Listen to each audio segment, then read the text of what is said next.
Assalamualaikum warahmatullahi wabarakatuh.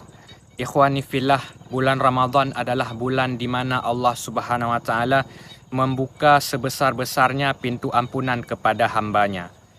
Maka sudah sepatutnya kita berusaha semaksimal mungkin untuk meraih ampunan Allah, terlebih-lebih pada bulan yang penuh berkah ini. Salah satu caranya adalah dengan kita memperbanyak istighfar kepada Allah Subhanahu wa taala. Astaghfirullahalazim. Ya Allah, ampunilah saya. Kalimat yang sangat ringan diucapkan namun memiliki keutamaan yang luar biasa untuk kita. Ikhwani fillah, Rasulullah SAW dalam sebuah riwayat dikatakan bahwa beliau memohon ampun kepada Allah sebanyak 70 kali dalam sehari. Dan dalam riwayat yang lain disebutkan beliau memohon ampun 100 kali kepada Allah Subhanahu wa taala dalam sehari.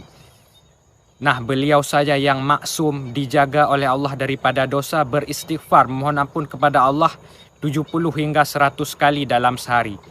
Lantas bagaimana dengan kita yang kehidupan sehari-hari masih dipenuhi oleh dosa? Masih enggankah kita beristighfar, memohon ampun kepada Allah Subhanahu wa taala?